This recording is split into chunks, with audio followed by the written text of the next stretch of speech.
നമസ്കാരം. എല്ലാവരും സുഖമായിട്ടിരിക്കുന്നു. ഇവിടെ നമ്മൾ സുഖമായിട്ടിരിക്കുന്നു കേട്ടോ. അപ്പോൾ എല്ലാവർക്കും ആഫ് സ്റ്റൈൽസിലേക്ക് സ്വാഗതം. ഞാൻ അപർണ. ഇന്നത്തെ വീഡിയോയിൽ മെയിനായിട്ട് നമ്മളൊരു വെയിറ്റ് ലോസ് ചലഞ്ച് സ്റ്റാർട്ട് ചെയ്തിട്ടുണ്ട്. അതിൻ്റെ കുറച്ച് കാര്യങ്ങളും പിന്നെ കുറച്ച് അൺബോക്സിങ്ങും കാര്യങ്ങളും പിന്നെ നമ്മുടെ ഇവിടെ അമേരിക്കയിലുള്ള കുറച്ച് ഈസ്റ്റർ, വിഷു, ഈദ് എല്ലാം കൂടെ ഒരുമിച്ച് ഒരു ദിവസമാണ് ആഘോഷിച്ചത്. അപ്പോൾ അതിൻ്റെ ഒരു ആഘോഷ പരിപാടികളും അതിൻ്റെ വിശേഷങ്ങളും എല്ലാം ഇൻക്ലൂഡ് ചെയ്ത് ഒരു നല്ല വ്ളോഗാണ്. അപ്പോൾ കണ്ടു നോക്കണേ. ആദ്യം തന്നെ ആണെങ്കിൽ നമ്മുടെ വെയിറ്റ് ലോസ് ചലഞ്ചിൻ്റെ കാര്യം പറയാം കേട്ടോ. അപ്പം ഞാനിപ്പം എടുക്കാൻ പോകുന്ന വെയിറ്റ് ലോസ് ചലഞ്ച് ഓൾറെഡി നിങ്ങളിപ്പോൾ കാണുമ്പോൾ ഞാൻ സ്റ്റാർട്ട് ചെയ്തിട്ടുണ്ടാവും. അതെന്ന് പറയുന്നത് 100 ഡേയ്സ് കൊണ്ട് 10 കിലോഗ്രാം കുറയ്ക്കണം. അതാണ് എൻ്റെ ഒരു വെയിറ്റ് ലോസ് ചലഞ്ച് കേട്ടോ. അപ്പോൾ നോർമലായിട്ട് ഞാൻ കഴിക്കുന്ന ഭക്ഷണങ്ങൾ മാത്രമാണ് കഴിക്കുന്നത്. നമ്മുടെ കേരള സ്റ്റൈൽ ഫുഡ് തന്നെയാണ് ഞാൻ സാധാരണ കഴിക്കാറുള്ള ഫുഡ് തന്നെ കഴിച്ചുകൊണ്ട് എങ്ങനെ വെയിറ്റ് ലോസ് ചെയ്യാമെന്നാണ് ചെയ്യുന്നത്. അപ്പം ഇത് എനിക്ക് ചെയ്യണമെന്നുണ്ടെങ്കിൽ എനിക്കതിനകത്ത് എന്തെങ്കിലും ഒരു അറിവ് വേണമല്ലോ. അപ്പം ഇതിനു മുന്നേ, അതായത് 2019-2020 സമയത്ത് ഞാൻ ഇതുപോലെ ഒരു 10 കിലോഗ്രാം കുറച്ചിട്ടുണ്ടായിരുന്നു കേട്ടോ. പക്ഷെ അന്ന് ഇങ്ങനെ ഇതൊന്നും ചലഞ്ചായിട്ടൊന്നും ചെയ്തില്ല, അല്ലാതെ ഞാൻ കുറച്ചിട്ടുണ്ടായിരുന്നു കേട്ടോ. നമ്മുടെ കൊറോണയൊക്കെ ഉള്ളൊരു സമയമുണ്ടല്ലോ, ആ സമയത്ത് വല്ലാതെ വെയിറ്റ് കൂടി, വീട്ടിലിരുന്ന് വെയിറ്റ് കൂടിയപ്പോൾ ഞാൻ ഇതുപോലെ 10 കിലോഗ്രാം കുറച്ചിട്ടുണ്ടായിരുന്നു. അപ്പോൾ അന്നത്തെ എനിക്ക് കുറച്ച് അറിയാവുന്ന കുറച്ച് കാര്യങ്ങളൊക്കെ ഇൻക്ലൂഡ് ചെയ്തിട്ട് അതിൻ്റെ ഒരു ഇത് വെച്ചിട്ട് ചെയ്യാമെന്ന് വിചാരിച്ചു കേട്ടോ. അപ്പം ആ ഒരു ചലഞ്ച് ഈ മെയ് 1 ഞാൻ സ്റ്റാർട്ട് ചെയ്യുന്നത്. അപ്പം മെയ് 1 തൊട്ട് ഒരു 100 ഡേയ്സ്, അപ്പം മെയ്, ജൂൺ, ജൂലൈ, ഓഗസ്റ്റ് മിഡൊക്കെ ആകുമ്പോഴത്തേക്ക് തീരുമായിരിക്കും. ആ രീതിയിലാണ് ചെയ്യുന്നത്. അപ്പം ആർക്കെങ്കിലുമൊക്കെ ചെയ്യാൻ താല്പര്യമുണ്ട്. ഇപ്പം ഇത് വരുന്നത് മെയ് കഴിഞ്ഞിട്ട്, മെയ് 1 കഴിഞ്ഞിട്ടാണെങ്കിൽ നിങ്ങൾക്ക് സ്റ്റാർട്ട് ചെയ്യണമെങ്കിൽ എൻ്റെ കൂടെ തന്നെ സ്റ്റാർട്ട് ചെയ്യാം കേട്ടോ. അപ്പോൾ അതിൻ്റെ കാര്യങ്ങളും ഒക്കെ കേട്ടോ. അപ്പം ഞാൻ മെയിനായിട്ട് ഫോക്കസ് ചെയ്യുന്നത് കുറച്ച് നമ്മുടെ ഫുഡിനെ കൺട്രോൾ ചെയ്യുക, ഷുഗർ കുറയ്ക്കുക, പിന്നെ വെളിയിൽ നിന്നുള്ള പ്രോസസ്ഡ് ഫുഡൊക്കെ ഒഴിവാക്കുക, പിന്നെ ഹെൽത്തി ആയിട്ടുള്ള എന്താ പറയുന്നത്, കൂടുതൽ പച്ചക്കറികൾ കൂട്ടിയിട്ട് ചോറ്, ചപ്പാത്തി അതിൻ്റെയൊക്കെ അളവ് കുറയ്ക്കുക, അങ്ങനത്തെ ഐറ്റംസൊക്കെ ആണ് ഞാൻ ഉദ്ദേശിക്കുന്നത് കേട്ടോ. പിന്നെ അതുപോലെ തന്നെ വെള്ളം നല്ലതുപോലെ കുടിക്കുക. അപ്പോൾ ഒരാൾക്കെന്ന് പറഞ്ഞാൽ ഒരു കിലോഗ്രാമിന് ഏകദേശം 35 ml വെള്ളം കുടിക്കണമെന്നാണ് പറയുന്നത്. അങ്ങനെ നോക്കുമ്പോൾ എൻ്റെ വെയിറ്റ് വെച്ചിട്ട് എനിക്കിപ്പം ഞാൻ ഈ ഒരു ചലഞ്ച് സ്റ്റാർട്ട് ചെയ്യുമ്പോൾ എൻ്റെ വെയിറ്റ് 70 കിലോ കേട്ടോ. അപ്പോൾ 70 കിലോയ്ക്ക് എന്ന് പറഞ്ഞാൽ 2.5 ലിറ്റർ വെള്ളം കുടിക്കണം. അപ്പോൾ അത് അത്രയും കുടിക്കണം. പിന്നെ ഫുഡും അതുപോലെ കൺട്രോൾ ചെയ്യണം. ആ രീതിയിൽ ഞാൻ ഒരു ചലഞ്ച് സ്റ്റാർട്ട് ചെയ്തിട്ടുണ്ട് കേട്ടോ. ആർക്കെങ്കിലും താല്പര്യം ഉണ്ടെങ്കിൽ ഈ ഒരു ചലഞ്ചിൽ പങ്കെടുക്കുക കേട്ടോ. അപ്പോൾ ഇനി അടുത്തത് നമ്മുടെ ഇവിടുത്തെ ഒരു ചെറിയ അൺബോക്സിങ് ഉണ്ട് കേട്ടോ. അപ്പോൾ അത് കാണാമേ. കഴിഞ്ഞ ദിവസം തെമൂന്നാണെങ്കിൽ 2 ഐറ്റംസ് നമ്മൾ വാങ്ങിയായിരുന്നേ. അപ്പോൾ ദേവുവിനാണെങ്കിൽ ഇപ്പോൾ പതിവ് പോലെ തന്നെ കുട്ടികൾക്കാണ് നമ്മൾ വാരി ഓരോ സാധനങ്ങൾ കൂട്ടി കളിപ്പാട്ടം വെക്കാൻ സ്ഥലമില്ലാത്തൊരവസ്ഥയാണ് കേട്ടോ. അവിടെ ഇവിടെ എല്ലാമായിട്ട് ഇങ്ങനെ കിട്ടേക്കുമായിരുന്നു. ഇതിനു മുന്നേ ദേവുവിനാണെങ്കിൽ ഒരു വീടുണ്ടായിരുന്നു, ഇങ്ങനെ കൊച്ചു പിള്ളേരുടെ ഒരു വീടുണ്ടല്ലോ, അതുണ്ട്. അതിനകത്തായിരുന്നു ഈ കളിപ്പാട്ടങ്ങൾ മുഴുവൻ ഇട്ടിരുന്നത്. ഇപ്പം എന്താ പറ്റിയെന്ന് പറഞ്ഞാൽ ആ വീടും അങ്ങ് എന്താ പറയുക ഒടിഞ്ഞ് അങ്ങനെ അങ്ങ് പോയി. അപ്പം അതുകൊണ്ട് അവളുടെ കളിപ്പാട്ടമൊക്കെ ഒന്ന് ഒതുക്കി വെക്കാനൊരു സ്ഥലം വേണമെന്ന് വിചാരിച്ച് ഞാൻ ചെറിയൊരു ഓർഗനൈസർ വാങ്ങി കേട്ടോ. ആദ്യത്തെ ഐറ്റം അതാണ് ഓർഗനൈസർ. തെമൂന്നാണ് വാങ്ങിയത്. കാരണം ഒരുപാട് ഭയങ്കര നല്ല സാധനമൊന്നും ആവശ്യമില്ല. കാരണം ഇവർ വളർന്നുകൊണ്ടിരിക്കുമ്പോൾ തന്നെ എന്തായാലും ഇത് മാറ്റി നമ്മൾ ചിലപ്പോൾ കുറേ എടുത്ത് കളയേണ്ട വരും, അപ്പോൾ മാറ്റേണ്ട വരും. അപ്പോൾ അതുകൊണ്ട് നമ്മൾ നല്ല സാധനം വാങ്ങിയിട്ട് കാര്യമില്ല. അപ്പം ഞാൻ വളരെ വലിയ കോസ്റ്റ് എഫക്റ്റീവ് ആയിട്ട് വാങ്ങിയതാണ് കേട്ടോ. എല്ലാത്തിനും അത്യാവശ്യം വിലയൊക്കെ ഉണ്ട്. ഒരു $20 ഒരു ഓർഗനൈസറാണ് വാങ്ങിയത്. അപ്പം അതിൻ്റെ ലിങ്ക് ഞാനാണെങ്കിൽ ഇതിൻ്റെ ഡിസ്ക്രിപ്ഷനിൽ കൊടുക്കാം. ആർക്കെങ്കിലും താല്പര്യം ഉണ്ടെങ്കിൽ വാങ്ങിക്കാം കേട്ടോ. അപ്പം ഞാൻ ഉദ്ദേശിച്ച് ഒരു സൈസ് ഉണ്ടായിരുന്നു ഈ ഒരു ഓർഗനൈസറിന്. പക്ഷെ ഞാൻ തുറന്നെല്ലാം വന്നു കഴിഞ്ഞപ്പോഴത്തേക്ക് ആ ഒരു സൈസിനെക്കാട്ടി ചെറിയ സൈസായിപ്പോയി കേട്ടോ. പിന്നെ കണ്ടിട്ട് നല്ല ക്യൂട്ടായിരുന്നു, നല്ല കളർഫുള്ളായിരുന്നു. അപ്പോൾ തിരിച്ചു കൊടുക്കാനും തോന്നില്ല. പിന്നെ തെമു പൊതുവെ അറിയാലോ, അത് കുറച്ച് ലേറ്റ് ആവും നമുക്ക് വരാനും ഒക്കെ. കുറേ എനിക്കൊന്ന് ഓർഡർ ചെയ്ത് 2 ആഴ്ച കഴിഞ്ഞിട്ട് എങ്ങാണ്ട് എനിക്ക് വന്നത്.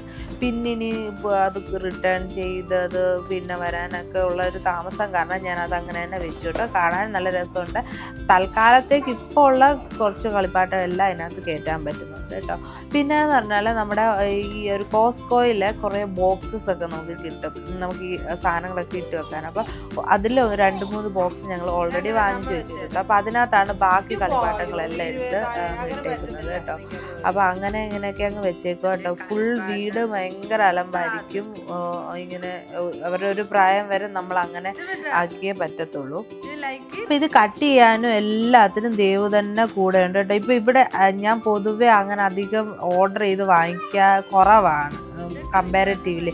കാരണം ഇടയ്ക്ക് വീക്കെൻഡൊക്കെ വെളിയിൽ പോകുമ്പോൾ നമ്മൾ കടയിൽ കയറി അങ്ങ് വാങ്ങിക്കുകയാണ് ചെയ്യുന്നത്. പക്ഷെ അതുകൊണ്ട് തന്നെ ഇങ്ങനെ എന്തെങ്കിലുമൊക്കെ വരുമ്പോൾ ദേവിന് ഭയങ്കര ഇൻട്രസ്റ്റ് ആണ് കേട്ടോ. പൊതുവെ കുട്ടികൾക്കൊക്കെ ഭയങ്കര ഇൻട്രസ്റ്റ് ആണല്ലോ. അപ്പോൾ അതെല്ലാം തുറന്ന് എനിക്ക് അത് ഫുൾ ഓർഗനൈസ് ചെയ്ത് സെറ്റ് ചെയ്ത് വെക്കാനും ഫുള്ള് എന്നെ സഹായിച്ചത് ദേവു തന്നെ കേട്ടോ. അത് ഭയങ്കര ഇൻട്രസ്റ്റ് ആയിരുന്നു. അപ്പോൾ അവളും ഞാനും കൂടെയാണ് ഇത് സെറ്റ് ചെയ്ത് വെച്ചത് കേട്ടോ. ഇത് ഓരോ എന്താ പറയുക ലെവലായിട്ട് ആയിരുന്നു കേട്ടോ. അത് ഭയങ്കര ഈസി ആയിരുന്നു. ഒരു പൈപ്പ് പോലെ 4 ഭാഗത്തുണ്ടായിരുന്നു. അത് നമ്മൾ ആദ്യം ഫിറ്റ് ചെയ്യുക, എന്നിട്ട് അതിന് മണ്ടയ്ക്ക് ഓരോ ട്രേ പോലെ ഉണ്ടായിരുന്നു, അത് ഫിറ്റ് ചെയ്യുക. പിന്നെ അതിൻ്റെ അടിയിൽ നമ്മുടെ വീൽസ് ഉണ്ട്. അപ്പോൾ വീൽസ് ഫിറ്റ് ചെയ്യുന്നതിന് മുന്നേ അത് കണക്ട് ചെയ്യുന്ന ഒരു കണക്ടർ കൂടെ ഉണ്ടായിരുന്നു. അതും വെച്ചിട്ട് ആ വീൽസും കൂടെ ഒന്ന് ഫിറ്റ് ചെയ്താൽ മാത്രം മതിയായിരുന്നു. ഭയങ്കര എളുപ്പമായിട്ട് ഫിറ്റ് ചെയ്യാൻ പറ്റുമായിരുന്നു. ഈവൻ ദേവുവിന് പോലും പെട്ടെന്ന് ഫിറ്റ് ചെയ്യാൻ പറ്റുന്ന രീതിയിലുള്ള ഒരു ഈസി ആയിട്ടായിരുന്നു അത് കേട്ടോ. അപ്പം കുട്ടികൾക്ക് താല്പര്യം ഉണ്ടെങ്കിൽ അത് വാങ്ങിക്കാം കേട്ടോ. പിന്നെ രണ്ടാമത് വാങ്ങിച്ചൊരു സാധനം എന്ന് പറഞ്ഞാൽ ഫോണിൻ്റെ ഹോൾഡറാണ് കേട്ടോ.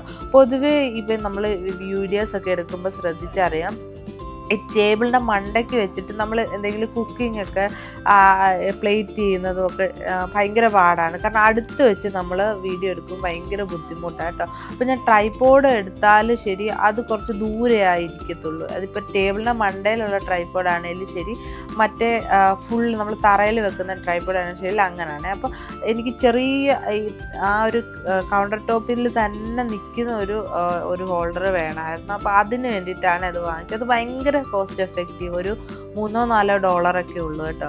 അത് ഫോൺ ഹോൾഡർ എന്ന് പറഞ്ഞ് നമ്മൾ സെർച്ച് ചെയ്താൽ അത് കിട്ടും കേട്ടോ. അപ്പോൾ അങ്ങനത്തെ ഒരു ചെറിയൊരു ഹോൾഡർ ഇട്ടിട്ടുണ്ട് കേട്ടോ. അത് നമ്മൾ ടേബിളിൽ വെച്ചിട്ട് അവിടെ ഓൺ ഓഫ് എന്ന് പറഞ്ഞൊരു ഇതുണ്ട്. അതിൽ ഓൺ ചെയ്യുമ്പോഴത്തേക്ക് ഇത് അവിടെ ഫിക്സ് ആയിട്ട് അങ്ങ് ഇരിക്കും. ഒരു സക്ഷൻ പോലെ അത് സക്ക് ചെയ്ത് അത് അവിടെ ആ ടേബിളിൽ അങ്ങ് ഇരുന്നോളും. പിന്നെ നമുക്കത് ആ ഒരു ഭാഗത്ത് മൂവ് ചെയ്യാൻ പറ്റും. പിന്നെ വേറെ ഇടത്തോട്ട് മാറ്റണമെങ്കിൽ വീണ്ടും അത് ഓഫാക്കിയിട്ട് മാറ്റി കൊണ്ടുവരണം. അത് നല്ലൊരു സാധനമായിരുന്നു കേട്ടോ. അപ്പോൾ അത് 2 എണ്ണമാണ് നമ്മൾ വാങ്ങിച്ചത്. 2ഉം അടിപൊളിയായിരുന്നു, നല്ല എഫക്റ്റീവായിരുന്നു കേട്ടോ. അടുത്തെന്ന് പറഞ്ഞാൽ ഇവിടുത്തെ അമേരിക്കയിലെ മലയാളി അസോസിയേഷൻ്റെ ഒരു എന്താ പറയുക ഈസ്റ്റർ, ഈദ് ആൻഡ് വിഷു എല്ലാം കൂടെ ഒരുമിച്ചാണ് ആഘോഷിക്കുന്നത്. മോസ്റ്റ്ലി വർഷത്തിൽ 3 തവണയാണ് നമ്മൾ സെലിബ്രേഷൻസ് ഒക്കെ ഉള്ളത്. ഒന്ന് ഈസ്റ്റർ, വിഷു, ഈദ് ഒരുമിച്ചൊരു ആഘോഷം, പിന്നെ നമ്മുടെ ഓണം ഒരാഘോഷം, പിന്നെ ക്രിസ്മസ് ആഘോഷം. ഇത്ര 3 തവണയാണ് എല്ലാവരും മീറ്റ് ചെയ്യുന്നത് കേട്ടോ. അപ്പം ഇത് ഈസ്റ്റർ, വിഷു, ഈദ് ആഘോഷമായിരുന്നു കേട്ടോ. അപ്പോൾ അതിന് ഞങ്ങൾ പോയിട്ടുണ്ടായിരുന്നു. അത് അടിപൊളിയായിരുന്ന ആ ഒരു ആഘോഷവും കാര്യങ്ങളൊക്കെ. അപ്പോൾ അതിൻ്റെ കുറച്ച് കാര്യങ്ങളൊക്കെ കാണാവേ. ഇവിടെ ഭയങ്കര ചൂടാട്ടോ. വെളിയിലാണെങ്കിൽ പൊരിഞ്ഞ വെയിലാണ്, വേർക്കുകയേ ഇല്ല. അപ്പം നമ്മളിങ്ങനെ വെന്തിരിക്കുക കേട്ടോ. ഇതാണ് ഇവിടുത്തെ പ്രീമിയം ഔട്ട്ലെറ്റ്സ്. അതായത് ഒരു മോള് പോലൊക്കെ തന്നെ. ഇവിടെ ഫുള്ള് നമുക്ക് എല്ലാം വേണ്ട, എല്ലാ ബ്രാൻഡിൻ്റെ എല്ലാ സാധനം, ഷൂസോ ഡ്രസ്സോ എന്ന് വേണ്ട എല്ലാ സംഭവവും ഈ ഒരു ഭാഗത്ത് കിട്ടും കേട്ടോ. ഞങ്ങളിവിടെ വന്ന സമയത്ത് ഇവിടുത്തെ കൺസ്ട്രക്ഷൻസൊക്കെ നമുക്ക് ഭയങ്കര അത്ഭുതമായിട്ട് നമുക്ക് തോന്നിയിട്ടുണ്ട് കേട്ടോ. ഇങ്ങനെ ഓരോ റോഡിൻ്റെ മുകളിൽ വേറെ റോഡ് നമ്മളങ്ങനെ കണ്ടിട്ടില്ലല്ലോ. അതുകൊണ്ട് പിന്നെ കുറച്ച് നമ്മൾ വൈകുന്നേരം ഇറങ്ങിയപ്പോൾ തന്നെ ലേറ്റായി കേട്ടോ. വൈകുന്നേരം 5:30 തൊട്ടാണ് പരിപാടി. അപ്പം ദേവിനെ ഉറക്കാതാണ് കൊണ്ടുപോയത്. അവൾ നല്ലോണം ഉറങ്ങിയേ. കാരണം എന്താണെന്ന് വെച്ചാൽ ഇവിടുന്ന് 1/4 തൊട്ട് 1 മണിക്കൂറുണ്ട് നമുക്ക് നമ്മുടെ വീട്ടിൽ നിന്ന് ആ ഒരു പരിപാടി നടക്കുന്ന ഹാളിലോട്ട്. അങ്ങ് ദൂരെ കാണുന്നത് ഇവിടുത്തെ ഡൗൺ ആണ് കേട്ടോ. അതായത് മോസ്റ്റ്ലി ഒരു ടൗൺ ഉണ്ടല്ലോ അതുപോലൊക്കെ തന്നെ കൂടുതലും വലിയ വലിയ കെട്ടിടങ്ങളൊക്കെ കാണണമെങ്കിൽ നമ്മൾ ഡൗൺ ടൗണിലോട്ട് വരണം കേട്ടോ. നമ്മൾ കുറച്ചുകൂടെ കൺട്രി സൈഡിലാണ് നമ്മുടെ വീടും കാര്യങ്ങളൊക്കെ അപ്പാർട്ട്മെൻറ്റുകളൊക്കെ. അപ്പം അത് കഴിഞ്ഞ് കുറച്ച് ദൂരം കഴിയുമ്പോൾ ഇവിടുത്തെ സെമിത്തേരി ഞാൻ കാണിച്ചു തരാം കേട്ടോ. ഞാൻ ഈ ഒരു ഭാഗത്തൂടെ വരുമ്പോൾ മാത്രമേ സെമിത്തേരി കാണാറുള്ളൂ കേട്ടോ. അപ്പോൾ നല്ല ഒരു റോഡിൻ്റെ 2 വശത്തായിട്ടായിരിക്കും ഈ സെമിത്തേരി. അങ്ങനെ നമ്മൾ റൈഡ് ചെയ്ത് അവസാനം സ്ഥലത്തെത്തിയിട്ട് നേരത്തെ എത്തി. കാരണം കുട്ടികൾക്ക് ഇവിടെ ആണെങ്കിലും നേരത്തെ വരണമെന്ന് പറഞ്ഞിട്ടുണ്ടായിരുന്നു. അവർക്ക് ഈസ്റ്ററിൻ്റെ വകയായിട്ടുള്ള എഗ്ഗ് ഹണ്ട് ഉണ്ടായിരുന്നു. അപ്പോൾ ആ പരിപാടി കുറച്ച് നേരത്തെ തുടങ്ങിയതിന് ശേഷമേ ഹോളിലോട്ട് കയറുള്ളൂ എന്ന് പറഞ്ഞുകൊണ്ട് നമ്മൾ കുറച്ച് നേരത്തെ എത്തി. അങ്ങനെ അവിടെ എത്തി ദേവുവിനെ ഓണത്തൊക്കെ ചെയ്ത് അങ്ങോട്ട് നടന്നു കേട്ടോ. കുറച്ച് നേരം അവിടെ നിന്ന് ഫോട്ടോ ഒക്കെ ഒന്ന് എടുക്കാമെന്നൊക്കെ വിചാരിച്ചു. പക്ഷേ എഗ് ഹണ്ട് തുടങ്ങിയെന്ന് വിചാരിച്ച് നമ്മളെ ഉള്ളിലോട്ട് കയറി. അവിടെ ആൾക്കാരൊക്കെ ഓൾമോസ്റ്റ് കുറേ പേരൊക്കെ വന്നിട്ടുണ്ട്. അപ്പോൾ ഇവിടെ വൈകുന്നേരം തുടങ്ങുന്നതുകൊണ്ട് തന്നെ സ്നാക്സ് ഒക്കെ നമുക്കുണ്ടായിരുന്നു കേട്ടോ. കോഫിയും അതുപോലെ സമൂസയായിരുന്നു ഇന്ന്, അതും ഉണ്ടായിരുന്നു. അപ്പം നമ്മൾ വിചാരിച്ച് എഗ് ഹണ്ട് തുടങ്ങിയാലോ എന്ന് വിചാരിച്ച് അവിടെ പോയിട്ട് തിരിച്ചു വന്നിട്ട് ഫുഡൊക്കെ കഴിക്കാമെന്ന് വെച്ചു. പക്ഷേ അവിടെ ചെന്നപ്പം അവർ പറഞ്ഞു കുറച്ച് ലേറ്റ് ആകും, കുറച്ച് പേരുടെ വരാനുണ്ട്. അപ്പോൾ നമ്മൾ തിരിച്ചു വന്നിട്ട് ഫുഡൊക്കെ കഴിച്ചുകൊണ്ടൊക്കെ ഇരിക്കുമായിരുന്നു. അത് കഴിഞ്ഞിട്ട് പിന്നെ നമ്മൾ എഗ് ഹണ്ടിന് പോയി.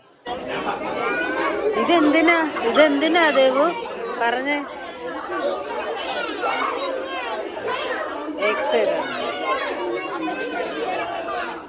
റെഡിയാണോ?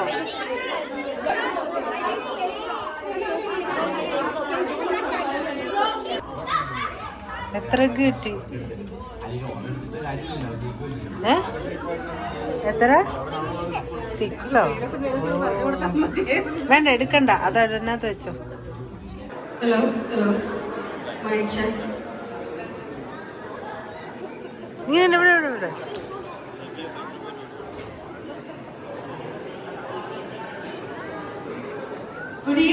പരിപാടി എല്ലാം അടിപൊളിയായിരുന്നു. പക്ഷേ എങ്കിൽ എല്ലാം കേൾപ്പിക്കാൻ പറ്റത്തില്ല, കോപ്പിറൈറ്റ് വരുന്ന കാരണം. അപ്പോൾ കുറച്ച് ക്ലിപ്സൊക്കെ ഞാൻ ആഡ് ചെയ്ത് തരാവേ.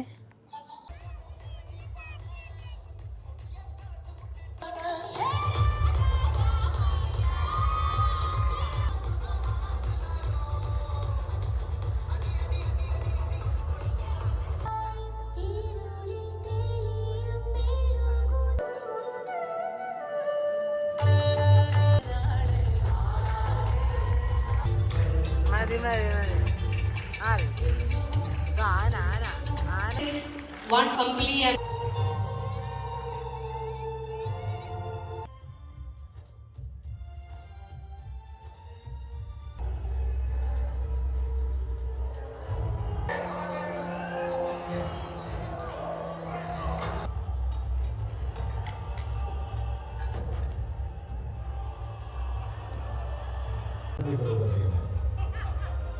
ദൈവമകനെ ക്രൂശിച്ചു. ലോകത്തിന്റെ വിമോചകൻ മരണാസന്നനായി ദുഃഖത്തിൽ.